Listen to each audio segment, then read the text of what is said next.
Hi friends, this is Carmen. Welcome back to my channel. If you're new here, welcome. So glad you're here.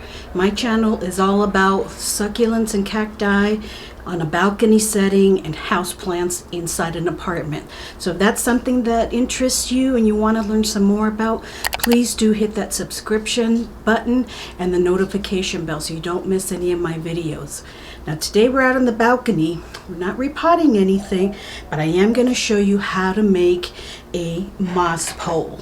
Okay, I have some plants that are growing. I don't want them to trail, I want them to vine up. So instead of buying some already made moss poles, which I've done in the past, I'm going to make my own. Okay, and we're going to do it together. All right, so stay tuned.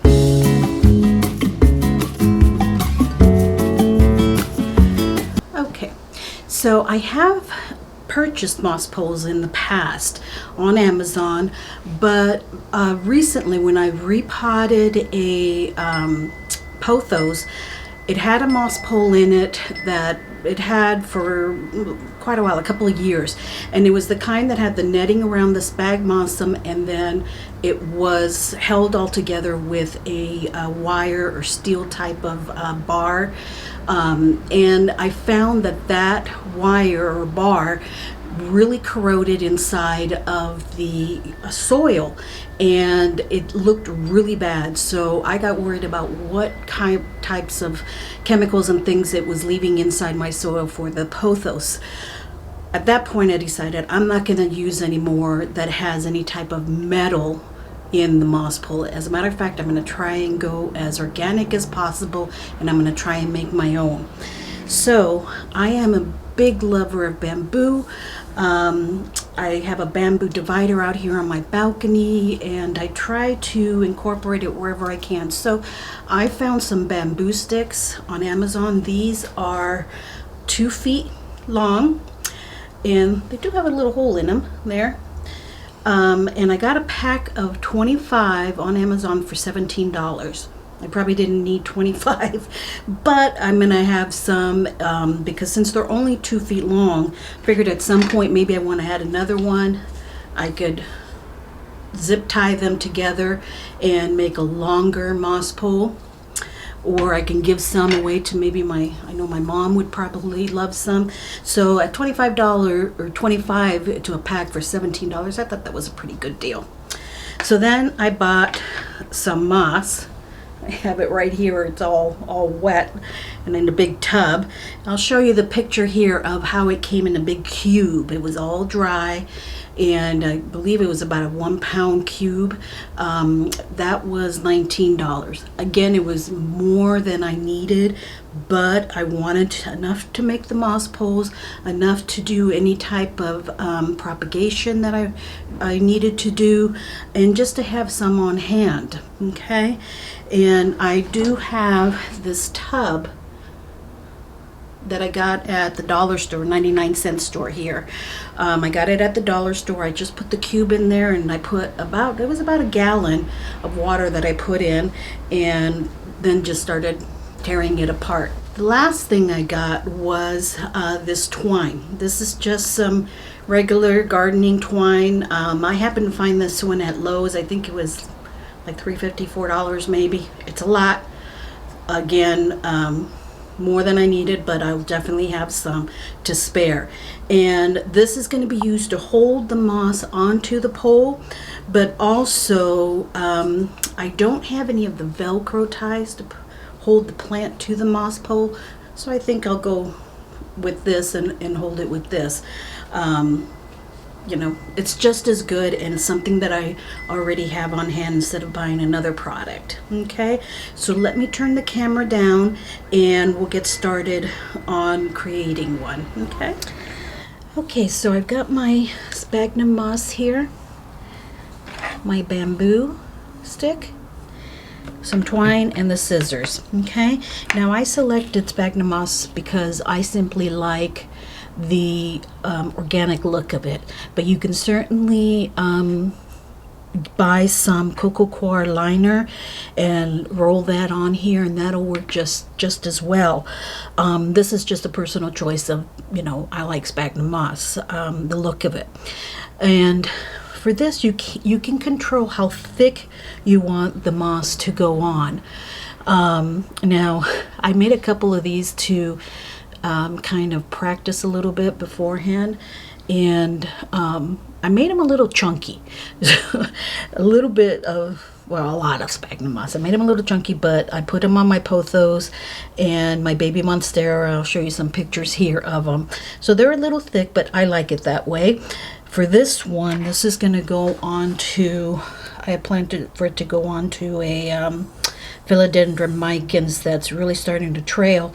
I wanted to start going up. Now, you have to think about the depth of the pot that you're going to put it in. Is how big is the pot? How deep do you want it? Because you don't want to do, obviously, the entire pole in it. You want to start it where you believe is enough depth to put it into the pot. So these notches here are about 8 to 9 inches apart. Okay, so you can guide it that way, or just kind of put it in the pot and figure it out that way. I think I'm going to start about here because the pot is a small one. Although it's in a 4-inch pot right now, I'll eventually put it into a 6-inch pretty soon. And I think right there will be good. I'm not going to make it very thick because it's a small plant right now, and I don't want the pole to overwhelm it. Okay, so to start off with, I'm going to take some twine and tie it down at the bottom about where I want to start my moss. I'm going to leave some twine, just double knot it there. I'm going to leave some twine for a reason, and I'll show you that at the very end. Okay, and then open this up a little bit. You simply grab some moss, and I'll show you I figured out that there's a couple of different ways to do this. So you clump it in your hand and kind of fill the back side of it, and you start with the right one, and you start winding it. There will be moss that falls. Don't worry about that. That will not go to waste. Okay. Simply pick it up, put it on, and then once you've reached the top of that bunch, you grab some more. Okay. Once you start getting to the middle of the pole, you'll notice that it becomes a little bit harder to do it this way. That's what I mean. See, it becomes a little bit harder, especially if you're like me where you have smaller arms. It becomes a little bit harder to do it that way. So this next bunch, let me show you how you can roll it in your hand. So you can really form it on there and then start twisting it.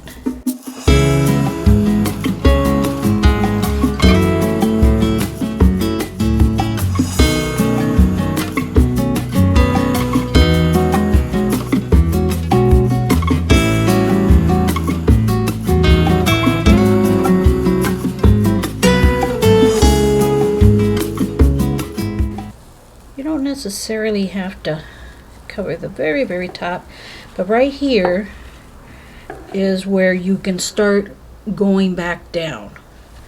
Okay, and that's when you catch those little stragglers.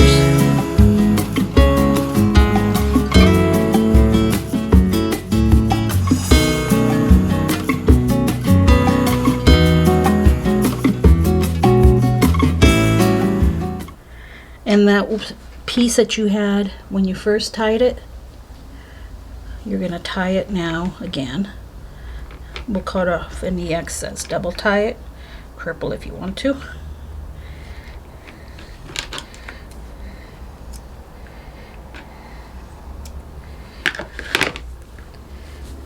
Okay, there you have it.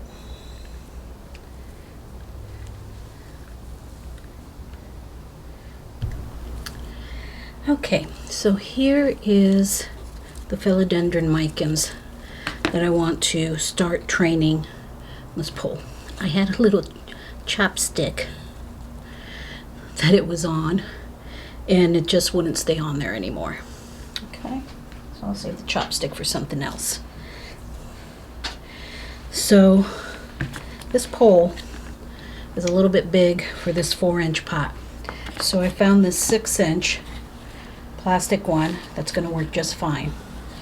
So I've got my mix here, my aeroid mix, and I've done a video on this before, but this is a mix of coco coir, you know, the brick that you just add water to and it expands, breaks up, coco coir, orchid bark, perlite, and I've thrown in some worm castings for nutrition. Okay, so I've got also a container of that.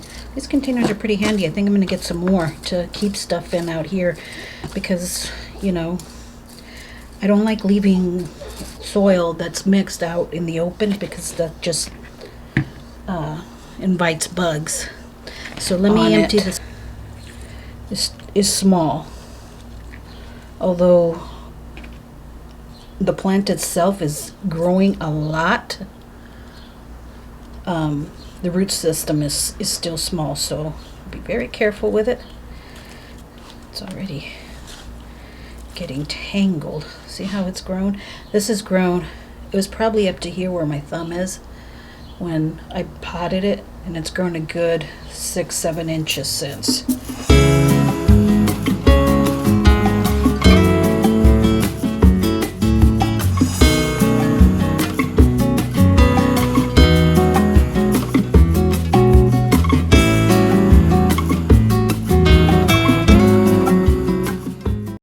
If you need to put a rock or something to stabilize this, I am a huge proponent of using rocks to stabilize cuttings, poles, anything that you need to stand up until it stabilizes. So there's a couple ways to attach this. I think I'm going to use little cuts of twine. So I'm going to cut probably about 6 or 7 inch pieces. That should be enough to go around and give us enough to tie. There's one piece, and